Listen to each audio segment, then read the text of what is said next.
Mister perfect extra gold திருமணமான அனைத்து ஆண்களுக்கும் ஒரே தீர்வு. வயதான பலகினமா, சுகர் பலகினமா, இனி கவலை வேண்டாம். 100% இயற்கை வயகரா, 100% ஹலாலான முறையிலும் தயாரிக்கப்படுகிறது. எவ்வித கலப்படமும் கிடையாது, பக்க விளைவும் கிடையாது. ஆர்டர் செய்தாலே போதும், உங்கள் இல்லம் தேடி வந்து சேரும். மேலும் விவரங்களுக்கு கீழுள்ள எண்ணை அணுகுங்கள். இன்னைக்கு வீடியோல ஒரு தரமான சம்பவம் இருக்குது. நீதிமன்றத்தில் மொத்தமாக சிக்கி இருக்கக்கூடிய தாவேகா கும்பல், விஜயோடைய அரசியலோட பின்புலம் என்ன, இதை வச்சு பாஜக எந்த மாதிரியான ஒரு அரசியலை தமிழ்நாட்டுக்குள்ள புகுத்த பாக்குறாங்கன்னு சொல்லி பல்வேறுபட்ட அதிர்ச்சியான செய்திகளை பார்க்க போறோம். இன்னைக்கு நிகழ்ச்சியில நம்ம கூட இருக்கக்கூடிய சிறப்பு விருந்தினர், இந்த சின்ன அந்த ரசிகர் மனநிலையில வாழக்கூடிய அந்த மக்களுக்கு ஒரு அதிரடியான பேச்சை பேசுறதுக்கு இன்னைக்கு நிகழ்ச்சியில நம்ம கூட இருக்கக்கூடிய சிறப்பு விருந்தினர் தோழர் சத்யபிரபு நம்மளோட இருக்காங்க. தோழர் எப்படி இருக்கீங்க? அண்ணே வணக்கம், நல்லா இருக்கேன். நீங்க எப்படி இருக்கீங்க? நல்லா இருக்கண்ணே. தோழர், இப்போ அந்த தாவேகாவுடைய சம்பவம் பெரிய பரபரப்பை ஏற்படுத்தின்ற நேரத்துல இன்னைக்கு நீதிமன்றத்துல ஒரு தரமான சம்பவம் நடந்திருக்குது. தாவேகாவினர் மொத்தமா அந்த நீதிமன்றத்துல இன்னைக்கு சிக்கி தவிச்சிருக்கிறாங்க. நீதிமன்றத்துல அப்படி என்னதான் நடந்தது? அதாவது சாணி இருக்குல்ல, சாணி அத நல்லா அள்ளி ஒரு பக்கெட்ல போட்டு நல்லா கரகரன்னு கரைச்சி தூக்கி மூஞ்சில் அடிச்சிருக்காங்க. என்னன்னா பிரதர், அதாவது இந்த விஜய்ங்கிற ஒரு தற்குறித்தனமான நடிகனால 41 பேர் பிரதர் கரூர்ல இறந்து போயிட்டாங்க. இதுக்கு அடிப்படை காரணமே விஜய் தான். அதை நம்ம பின்னாடி பார்க்க போறோம். ஆனா இந்த பாஜக கும்பல் என்ன பண்ணுச்சு, செந்தில் பாலாஜால திமுகவுக்கு பெரிய அளவுல வாக்கு வங்கி இருக்கு, செந்தில் பாலாஜி லாக் பண்ணி உடைக்கிறதுக்காக இந்த மேட்டரை கையில் எடுத்து திமுக தான் இதுக்கு காரணம், செந்தில் பாலாஜி தான் காரணம் அப்படின்னு ஒரு விஷயத்த லேபிள் ஒட்டுனுச்சு. அதுக்கு பாஜகவுக்காக வேலை செய்யற இந்த தற்கூரி நடிகை விஜயும், எதா இருந்தாலும் மக்களுக்கு தெரியும், சிஎம் சார் நீங்க எதுவா இருந்தாலும் என்னைய தொடுங்க, எங்க கட்சிக்காரங்களை விட்டுருங்க, நான் ஃபேஸ் பண்ணிக்கிறேன்னு டைலாக் எல்லாம் அடிச்சான். கடைசியா என்னன்னா, இது எதுவுமே உண்மை இல்ல அப்படிங்கிற விஷயம் தான் கோர்ட்ல நிரூபணம் ஆயிருக்கு. எப்படின்னா, இந்த விஜய்ல இருந்து பாஜக வரைக்கும் இது சதின்னு சொன்னானுங்கல்ல, ஆனா இந்த விஜய் கட்சிக்காரனுங்களே இன்னைக்கு நீதிமன்றத்துல யாரு, புஷி ஆனந்தும் சிடி நிர்மல்குமாரும் அவனுங்களுக்கு முன்ஜாமீன் வேண்டும்னு சொல்லிட்டு இன்னைக்கு இது சென்னை உயர்நீதிமன்றத்தினுடைய மதுரை கிளையில இன்னைக்கு வச்ச வாதத்துல அவனுக்கு என்ன சொல்லியிருக்கானுங்கன்னா, ஐயா இது திட்டமிட்ட சதியெல்லாம் கிடையாதுங்கய்யா, இது ஒரு விபத்து தாங்கய்யா, இதுக்கு எப்படிங்கயா நாங்க பொறுப்பாக முடியும் அப்படின்னு இது விபத்து தான் அவனுங்க ஒத்துக்கிட்டானுங்க. அதாவது கன்விக்ஷன் ஆகிட்டாங்க. இத்தனை நாளா உள்ள கூட்டத்துல ஆள் இறக்கிட்டாங்க, கழுத்தை பிடிச்சி நடிச்சு சாவடிச்சாங்களா சொல்லிட்டு இருந்தாங்களே. அத சொல்லணும்னா உங்களுக்கு எவிடன்ஸ் வேணும்ல, உங்களுக்கு ஆதாரம் வேணும்ல. அதான் இப்பதான் 2-3 நாளா மீடியாவில வருது. செருப்பு யாரு எடுத்து அடிச்சா, கூட்டத்துல வந்திருக்கிறவங்க அந்த கூட்ட நெரிசல் தாங்க முடியாம பக்கத்துல எல்லாம் மயக்கம் போட்டு விடுறாங்க, கொஞ்சம் இத பாருங்க, கூட்டத்துல நிக்க முடியல, மூச்சு விட முடியல, சாக போறோம் அப்படின்னு தங்களுடைய நிலையை காட்டுறதுக்காகவும், விஜய் கூட மேடையில இருக்கக்கூடிய விஜய அங்க உள்ளவங்களுடைய அட்டென்ஷனை நம்ம பக்கம், அதாவது அவங்களுடைய கவனத்தை நம்ம பக்கம் ஈர்ப்பதற்காகவும் தான் அவங்க செருப்பு தூக்கி அடிச்சாங்கிற விஷயத்த மீடியாக்கள்லாம் பக்கமா வீடியோவை ஜூம் பண்ணி போட்டு திமுகவுக்கு இதுக்கு சம்பந்தம் இல்ல அப்படின்னு தெளிவா காமிச்சிட்டாங்க. ஒண்ணு. அடுத்தது இந்த கழுத்தை புரிச்சாங்க, நெரிச்சாங்க, குத்துனாங்க இப்படிலாம் சொன்னாங்க இல்ல, அதுக்குதான் செந்தில் பாலாஜி தெளிவா கேட்டாரு. கூட்ட நெரிசல்ல பாதிக்கப்பட்டவங்க ட்ரீட்மெண்ட் எடுத்திருக்காங்க, இறந்து போனவங்களுக்கு போஸ்ட்மார்ட்டம் நடந்திருக்கு, இங்க பாருங்க இருக்கு. நீங்க சொல்ற குத்துறேன்னு சொல்றீங்கல்ல, குத்து வாங்கினாங்கன்னு சொல்றீங்கல்ல, அவங்க எந்த ஹாஸ்பிட்டல்ல ட்ரீட்மெண்ட் எடுத்தாங்க காட்டுங்க, இல்ல அவங்க ஆளை காட்டுங்க, ஏதாவது ஒண்ணு காட்டுங்கன்னு கேட்டார். அதுல அந்த வாதமும் முறிஞ்சு போச்சு. இதெல்லாம் பாஜக செட் பண்ணது தாவேகாவுக்காக, எல்லாமே உடைஞ்சிருச்சு. இந்த நிலையில நாம தப்பிச்சா போதுண்டா சாமி, இந்த விஜய் பையனையும் பாஜகவையும் நம்மளா நம்மள கொண்டு போய் கூப்புல உட்கார வச்சிருவானுங்கடா அப்படிங்கிற கணக்குலதான் இவனுக்கு அண்டர் பல்ட்டி அடிச்சு கட்சியினுடைய தலைவன் இது சதிங்கிறான். ஆனா அவனுக்கு கீழே இருக்கக்கூடிய பொதுச் செயலாளர், இணை செயலாளர், துணை செயலாளர், வெங்காய செயலாளர், கத்திரிக்காய் செயலாளர்லாம் இது சதிலாம் இல்லைங்க, அவன் ஒரு கிறுக்கங்க, இது விபத்து தாங்க அப்படின்னு சொல்லாம சொல்லிட்டு போயிட்டானுங்க. இதெல்லாம் தாண்டி இன்னொரு புஷி ஆனந்த் புஷி ஆனந்தோட வழக்கறிஞர் அங்க ஒரு வாதம் வைக்கிறாரு. ஐயா நாளா ஏற்பாடு பண்ணலையா, மதியழகன் அந்த மாவட்ட செயலாளர் தான் ஏற்பாடு பண்ணான்னு சொல்லி இப்படி விரண்டு ஓடுறாரு. அப்ப இவங்க நாளைக்கு ஒரு ஆட்சி பொறுப்புக்கே வந்தாலும் இப்படிதான் மக்கள் விட்டு விரண்டு போயிருவாங்கன்னு ஒரு கேள்வி வருது. பிரதர் நீங்க ஆட்சி அளவுக்கு எல்லாம் திங்க் பண்றீங்க பிரதர். ஏன் பிரதர் ஒரு சாதாரண வழக்குங்க ஏங்க, என் மேலேயே 20-25க்கு மேற்பட்ட வழக்குகள் என் மேலேயே இருக்குங்க. நானே மாசம் 2-3 டிஸ்ட்ரிக்ட் கோர்ட்டுக்கு லோன்னு அலைஞ்சிக்கிட்டு இருக்கேன். நானே அலைஞ்சிக்கிட்டு இருக்கேன். பல மாசங்கள் வந்து அப்காண்டு வாழ்க்கையில இருந்திருக்கேன். 2-3 தடவை வந்து ஜெயில இருந்திருக்கேன், சிறை போயிருக்கேன். இப்படி வந்து பல சிக்கல்களை என் லெவலுக்கே நான் சந்திச்சிருக்கேன். விஜய் வந்து பெரிய மாவீரர் இல்லையா, பெரிய சூரர் இல்லையா, எவ்வளவு பெரிய கும்பலை பின்னாடி வச்சிருக்காரு இல்லையா. ஏடாலே ஒரு வழக்குக்கு போய் பயப்படுறீங்கடாடி, ஒரு எஃப்ஐஆருக்கு பயப்படுறீங்கடா. நீ தப்பு பண்ணல நான் சொல்ல வரல, நின்னு ஃபேஸ் பண்ணணும்ல. உன்னைய நம்பிதானே உன் கட்சிக்காரங்க கூட்டம் போட்டா. நீ வந்து அடுத்தது தமிழ்நாட்டுக்கு வந்து அறுத்து தள்ளிடுவ. எங்க அண்ணன் காப்பாத்தி இல்ல. விஜய் அண்ணா வீட்டுல சாப்பிடல, விஜய் அண்ணா தண்ணி குடிக்காம சோகத்துல தான் அன்னைக்கு பேசினாரு.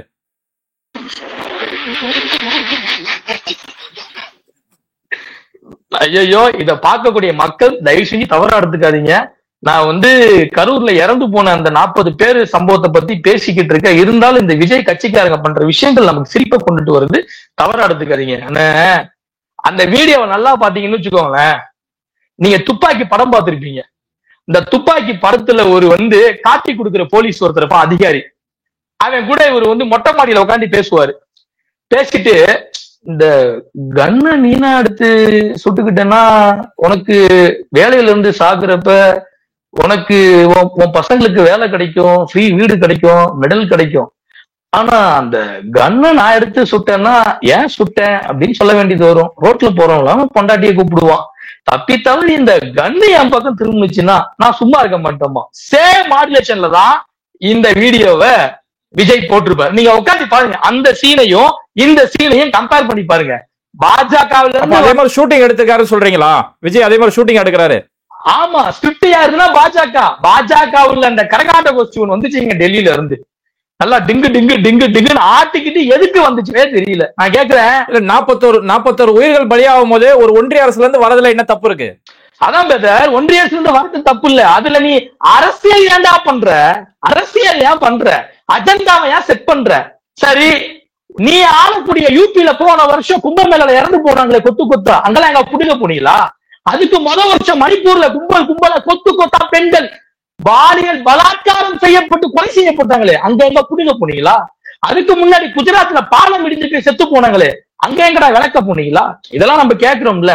நீங்க வந்து சரி அப்படிதான் வந்தீங்க, முறையா விசாரணை செஞ்சியா? இவங்க முன்னாடியே அண்ணாமலை அந்த அம்மா இருக்குல்ல, ஹேமா மாலினி, அந்த அம்மா முன்னாடி ஒருத்தரை கூப்பிடுறான். கூப்பிட்டு இவர் வந்து முக்கியமான விட்னஸ் மேடம் அப்படின்னு சொல்றான். அவரும் அந்த அம்மா வந்து சரிங்க சார் சொல்லுங்க சார்னு கேக்குறாங்க. அந்த அம்மா இங்கிலீஷ்ல கேள்வி கேக்குது. அது அண்ணாமலை இவர்கிட்ட வந்து தமிழ்ல வந்து டிரான்ஸ்லேட் பண்றான். இவர் தமிழ்ல பதில் சொல்றாரு. அது அந்த அம்மா கிட்ட வந்து இங்கிலீஷ்ல வந்து டிரான்ஸ்லேட் பண்றான். ஒரு கட்டத்துல அண்ணாமலை அந்த அம்மா என்ன கேக்குது, இதுல ஏதாவது சதி இருக்குமான்னு கேக்குது. அதுக்கு இந்த சொல்றாப்ல அங்க ஸ்பாட்ல இருந்தவர், சதிலாம் ஒண்ணு இல்லைங்க, விஜய் லேட்டா வந்ததுதாங்க, கூட்டம் தாங்க அப்படின்னு எதாவது சொல்லிட்டாரு. முடிஞ்சு போச்சு, அந்த கேஸ் அங்கேயே முடிஞ்சு போச்சு.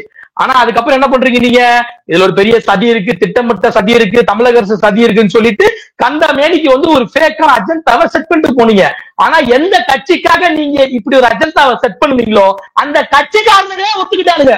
இன்னைக்கு கோர்ட்ல இது விபத்து தான், மூஞ்ச எங்கடா வச்சுப்பீங்க? மூஞ்ச எங்க வச்சுப்பீங்க? இதெல்லாம் முடிஞ்சு இன்னைக்கு இது சம்பந்தமா அண்ணாமலை கிட்ட கேள்வி கேட்கிறாங்க. அண்ணாமலை ஜரியல் ஆயிட்டான். என்னடா இவனுங்களை நம்பி நம்ம ஒரு பெரிய அஜெண்டாவை செட் பண்ணி தமிழ்நாட்டுல ஒரு பெரிய குட்டிகளாட்ட பண்ணலாம் ட்ரை பண்ணா, இவனுங்க மொத்தமா சல்லியா நொறுக்கிட்டானுங்களா. ஒரு படம் பார்த்திருப்பீங்கன்னு நினைக்கிறேன் பிரதர். அந்த படத்துல கவுண்டமணி சத்யராஜ் இருப்பாங்க. சத்யராஜ் வந்து என்னன்னா, தான் ஒரு வந்து பெரிய கப்பல், தான் ஒரு பெரிய ஃபேக்டரி வச்சிருக்கிறதா கதாநாயகி அம்மா கிட்ட வந்து போய் சொல்லி அந்த வந்து கதாநாயகியை வந்து கல்யாணம் பண்ணிருப்பாரு. அவருடைய சொந்த மாமா பொண்ணு மணிவண்ணனுடைய பொண்ணு அவங்க மீனா. அப்ப என்ன பண்ணுவாருன்னா, சத்யராஜ் வழக்கம் போல கதை விட்டுட்டே வருவாரு. உடனே கவுண்டர் பண்ணி இப்படி கீழே உட்காந்துருப்பாரு. கீழே உட்காந்து கால அங்க என்ன பண்ணுவாரு, நிரண்டுவாரு. சத்யராஜ் கேட்க மாட்டாரு. திரும்ப கவுண்டர் பண்ணி, எப்பா ரீலா வந்து போச்சுப்பா, இந்த அம்மாவுக்கு எல்லா விஷயமும் தெரிஞ்சு போச்சுப்பா, ஒரு அரை நம்பா விட்டாங்க, இந்த தாடிக்காரங்க நம்பாதன்னு சொன்ன கேட்டியா அப்படிங்கிற மாதிரி. இன்னைக்கு அண்ணாமலை என்ன சொல்லிட்டான் தெரியுமா, பாஜகவுக்கு இத்தனை நாள், அதாவது தாவேகாவுக்கு இத்தனை நாளா தாவேகாவுக்கு இத்தனை நாளா வக்காலத்து வாங்கினது யாரு? இந்த அண்ணாமலை குரூப் தான். இன்னைக்கு அண்ணாமலை என்ன சொல்றான், நான் என்னங்க, நீங்க எதுவா இருந்தாலும் விஜய் கிட்ட போய் கேள்வி கேளுங்க, தாவேகா கட்சிக்காரங்கிட்ட போய் கேள்வி கேளுங்க, என்கிட்ட கேக்குறீங்க? விஜய் வெளியே வர மாட்டாரு, பேசவே மாட்டாரு, என்கிட்ட கேக்குறீங்க? நான் என்ன தாவேகாவுக்கு நான் தான் பிரச்சாரம் பண்றேனா அப்படிங்கிற மாதிரி அவன் கேட்கிறான். டேய் என்னடா டே, உங்களை நம்பிதாண்டா அந்த சின்ன குட்டி குஞ்சிகள் இருந்தாங்க, இப்படி அம்போன்னு பல்ட்டி அடிச்சிட்டீங்கன்னா என்னடா பண்ணுவாங்க? காரணம் என்ன? தாவேகா பல்ட்டி அடிக்கவும் அண்ணாமலை தரப்பும் இந்த பாஜக என்கிற கரகாட்ட கோஷ்டி தரப்பும் அந்த பல்ட்டி அடிச்சிருச்சு. இதெல்லாம் தாண்டி பிரதர், நீங்க ஒரு விஷயம் சொன்னீங்க, எனக்கு இது உண்மையிலே கேட்க ரொம்ப வலியும் வேதனையுமா இருக்கு.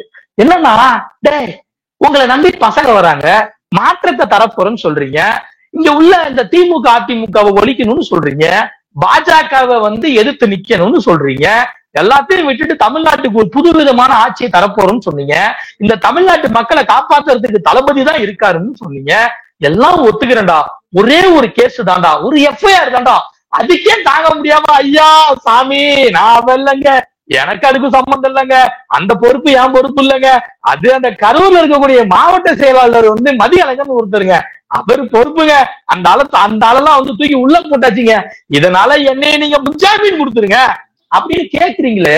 2 நாளைக்கு முன்னாடி அந்த மதியழகனுடைய மனைவி அவங்க சில விஷயங்கள்லாம் தாக்கிதான் பேசினாங்க. இருக்கட்டும், ஏன்னா அந்த அம்மாவுக்கு தெரிஞ்சது அவ்வளவுதான், அவ்வளவு அழுதாங்க. விஜய்க்கு சார் அண்ணான்னு சொல்லி வக்காலத்து வாங்கி பேசினாங்க, அந்த கட்சிக்கு வக்காலத்து வாங்கி பேசினாங்க. அந்த கட்சியினுடைய கூட்டத்தினால, விஜயனுடைய கூட்டத்தினால இன்னைக்கு அவரோட அந்த அம்மாவுடைய கணவர் மதியழகன் உள்ள இருக்காரு. அசால்ட்டா இவனுங்க கலட்டி விடுற போக்கு இருக்காங்களே. அப்ப இந்த மனப்போக்கு இதுதான் தாவேகா, இதுதான் விஜய் கும்பல். இத பார்த்தாவது விஜய் பின்னாடி தளபதி தளபதி தளபதி தளபதி தளபதி தளபதினு குதிக்கிற இந்த கும்பல் தான் திருந்தனும் சொல்லுவேன். நம்பி போனீங்கன்னா இல்ல, இப்ப ஏற்பட்ட ஒரு பிரச்சனை வந்த உடனே புசியானது இப்ப கலந்துக்கக்கூடிய ஒரு வேலையில செய்யறாரு. அப்ப அந்த மாதிரிதான் பிரச்சனை வந்ததுக்கு பிறகுதான் இப்ப ஆதவர்ஜுனா தனி விமானத்து மூலியமா டெல்லிக்கு போறாரா? ஆதவர்ஜுனால் கதறிட்டான். ஆதவர்ஜுனாவுக்கு கொள்கைலாம் ஒண்ணு இல்ல. திமுகல அவனுக்கு எம்பி சீட்டு கிடைக்கல, திமுகல அவனுக்கு சரியான இடம் ஸ்பேஸ் கிடைக்கல, திமுகவுக்கு தான் இவன் ஃபர்ஸ்ட் வேலை செஞ்சாங்கிறது ஊர் உலகத்துக்கே தெரியும். அடுத்தது பாத்தீங்கன்னா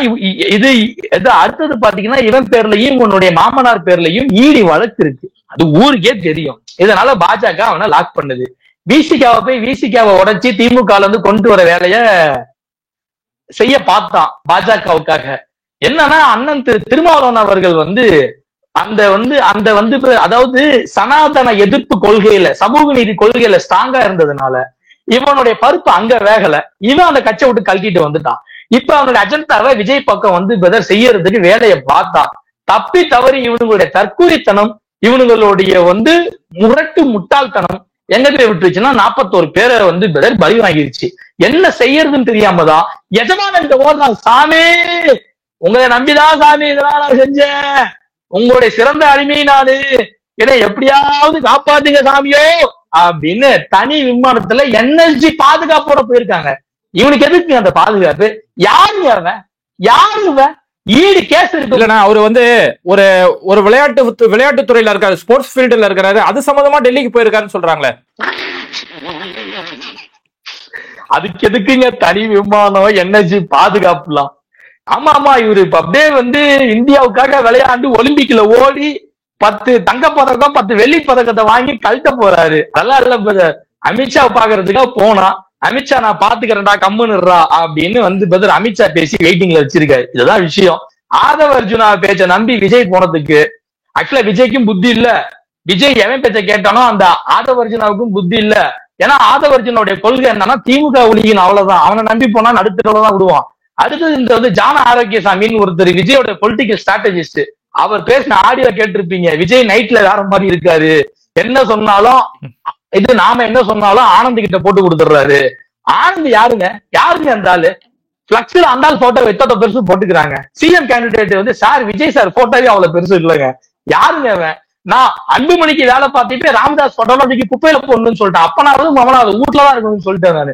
இப்படிலாம் இருந்தா அந்த கட்சி தேராது, 2% கூட வாங்காது அப்படின்னு ஜான ஆரோக்கியசாமி பேசினா எவன் நம்ம கேட்டிருப்போம். இப்படி ஒரு தற்கூரித்தனமான ஆட்கள் எல்லாம் சேர்ந்த ஒரு கும்பல் தான் தமிழக வெற்றி கழகம். நான் எப்படி சொல்றேன்னா தமிழகத்தில் உள்ள முட்டாள்களின் கழகம் அப்படின்னு அந்த பேரை வச்சுக்கலாம். இல்ல இப்ப நீதிமன்றத்துல நடந்த விஷயத்துல நீதிபதி சொல்றாரு, விஜய்க்கு ஒரு தலைமை பண்பே கிடையாது, விஜய் மேல ஏன் ஒன்னும் வழக்கு தொடுக்காம இருக்கிறீங்க, அந்த வாகனத்தை ஏன் ஒன்னும் பறிமுதல் செய்யாம இருக்கிறீங்கன்னு சொல்லி நீதிபதி இப்படி காட்டமான கேள்விகள் கேட்கிறாரு. இதை எப்படி பாக்குறீங்கன்னா? அதான் என்ன சொல்றாருன்னா, தெளிவா சொல்லியிருக்காரு. என்னன்னா, விஜய் பொறுப்பற்ற முறையில மக்களை அம்போன்னு விட்டுட்டு வெளியேறி இருக்காரு. உண்மைதானே? உன்னைய பார்த்து வந்து செத்து போனாங்கடா. 41 பேர் நீ போட்ட தற்கொலை கூட்டத்தால செத்து போயிருக்காங்க. நீ விஜய் இருந்தாருன்னா இன்னும் கூட்டம் கூடும், அதனாலதான் ஒரு மக்கள் நல்லா இருக்கணும்னு வெளியில போயிட்டாருன்னு சொல்றாங்களே.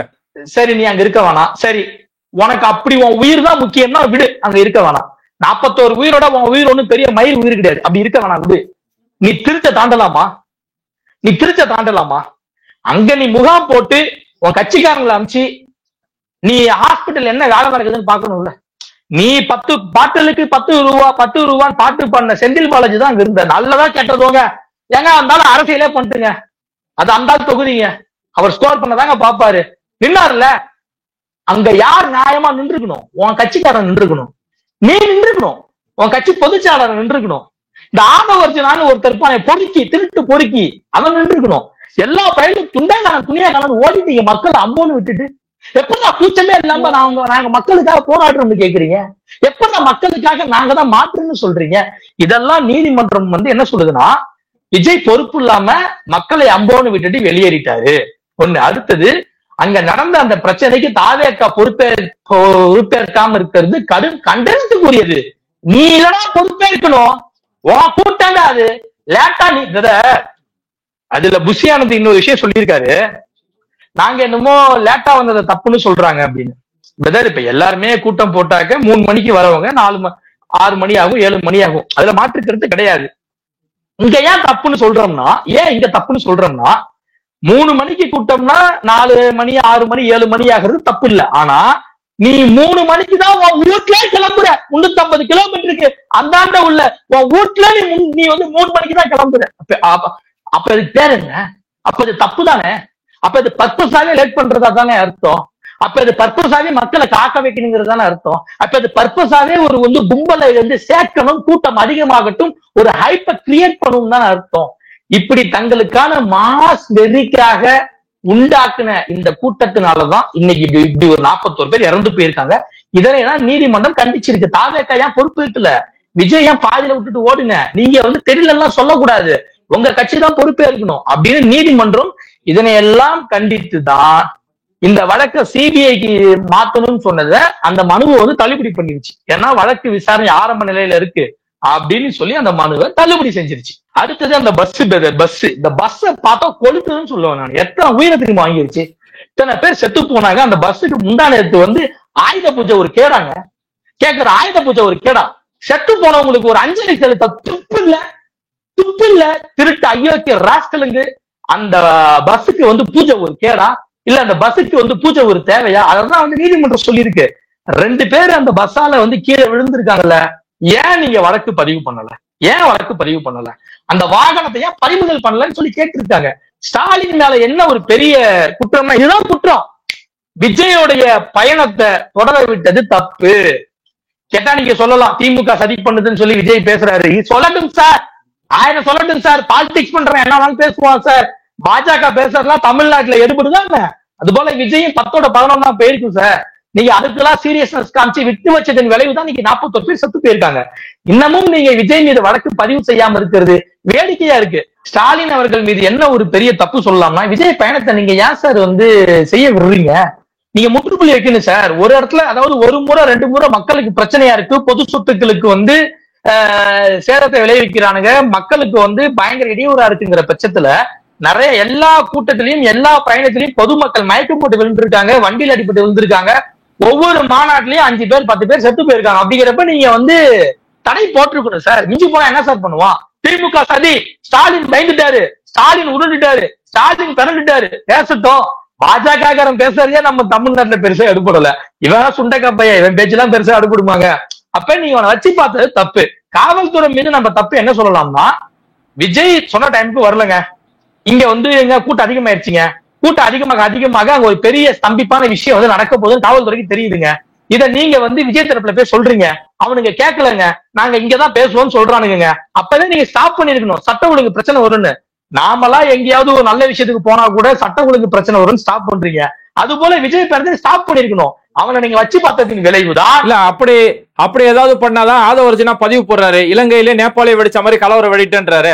கைய கால உடைக்கணுங்க அவன் கைய கால. அதுக்குதான் நீதிமன்றம் சொல்லி இருக்கு இன்னைக்கு, இப்படி பேசுறது மோசமான விளைவுகளை உண்டாக்கும்.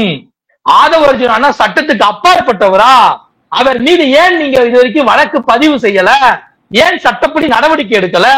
ஏன் இதை பார்த்துட்டு வேடிக்கை பார்த்துட்டு இருக்கீங்க அப்படின்னு சொல்லி வந்து நீதிமன்றம் கேட்டிருக்கு.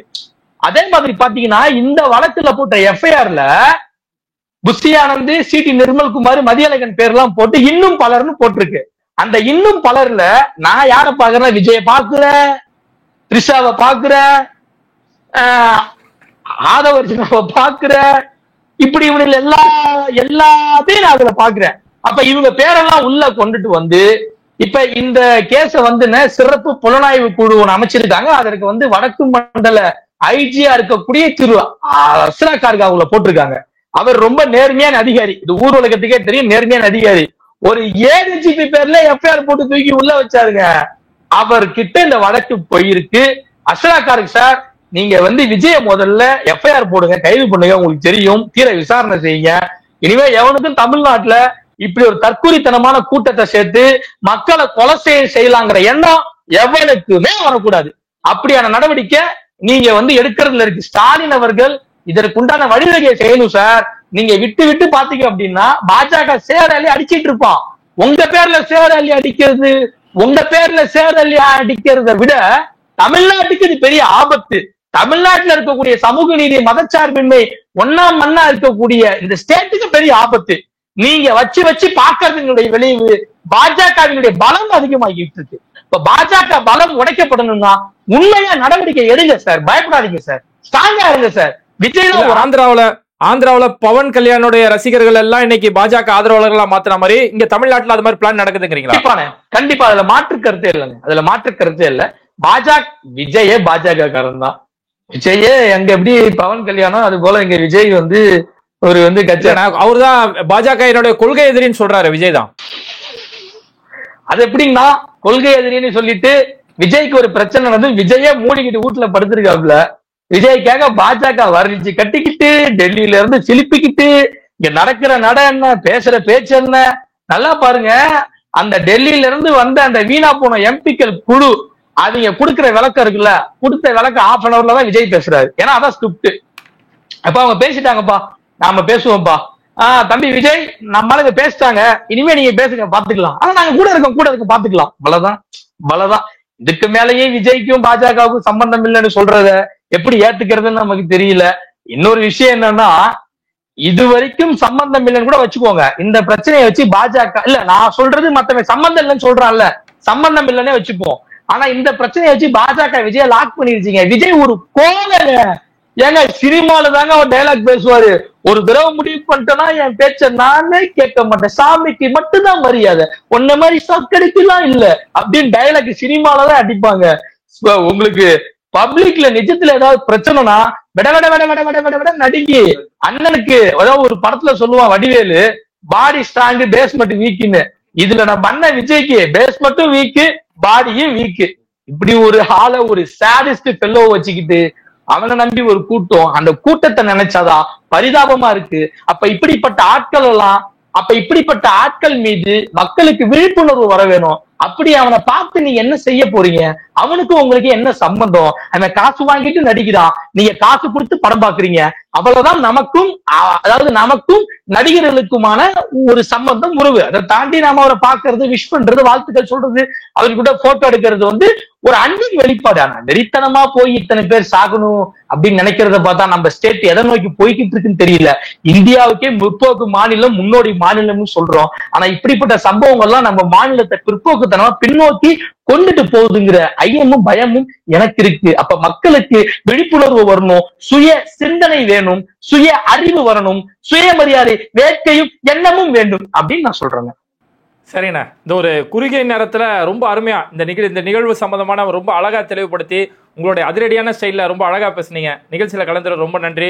கண்டிப்பா அடுத்த நிகழ்ச்சியில சந்திப்போம் அண்ணன். கண்டிப்பா ரொம்ப நன்றிண்ணே. தேங்க்யூ. இது மாதிரி வீடியோக்களை தொடர்ந்து பார்க்கிறதுக்கு மறக்காம பேட்டை டிவியை சப்ஸ்கிரைப் பண்ணிட்டு இந்த வீடியோக்களை உங்க நண்பர்களுக்கு அதிகமா ஷேர் செய்யுங்க. இணைந்திருப்போம்.